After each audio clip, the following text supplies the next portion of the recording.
In post-war Europe in the late 1940s, among burned villages, silent fields, and overcrowded displacement camps, the world hangs between war and peace. Anna, a 35-year-old woman, sets out with her children, 14-year-old Pyotr and 8-year-old Lena, to search for her father, Mikhail, who was taken during the war and has not been seen since. All they carry is an old photograph and a fragile hope. Anna is practical and emotionally restrained, but inside she carries a quiet guilt for having survived. Pyotr is silent and older than his years, remembering his grandfather as a storyteller, yet struggling with anger toward a man who disappeared. Lena barely remembers him at all, but keeps asking, "Will he recognize me?" They moved through camps where the names of the missing cover the walls. They find Mikhail's name marked transferred with no destination. Hope appears, but it is uncertain and delicate. Later, they find a man with the same name, but it is not him.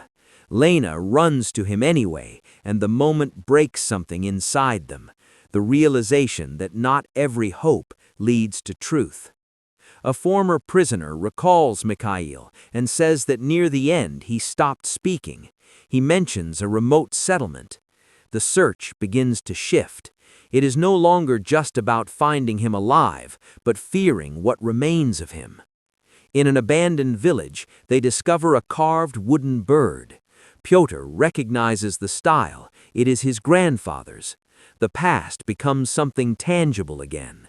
They follow this faint trace until they reach a distant community where locals reluctantly admit there is an old man, but he does not answer to his name. At dawn, they find him in a field. He works mechanically, as if separated from the world around him. Anna approaches slowly and whispers, "Papa." There is no response. She tries again, her voice breaking, but he does not react. Pyotr steps forward and speaks of the stories Mikhail once told, about wolves that were not wolves. Only then does Mikhail slowly turn. He looks at them, but does not recognize them. Anna tries to reach him through memories, small details, fragments of the past, but her words seem to fall away before reaching him. She realizes painfully that she is speaking into emptiness. Then Lena steps forward. She says nothing. She shows him the photograph, then lowers it and simply takes his hand. He flinches, but does not pull away. His fingers twitch slightly, as if his body remembers before his mind does. He looks at her and speaks for the first time. "Cold." She nods softly and replies, "Yes."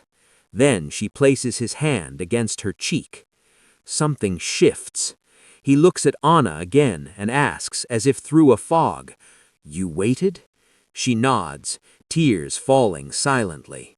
They sit down together on the ground. There is no embrace, no dramatic release, only closeness. After a long silence, Pyotr says quietly, "You never finished the story." Mikhail looks at him and faintly responds, "The wolves?" Pyotr nods. With visible effort, he says, "They were not wolves. It is not full return, it is not recognition, but it is something." They sit together in the field, not healed, not whole, but present. And in that quiet moment, hope begins, not as a restoration of what once was, but as the slow, fragile beginning of becoming a family again.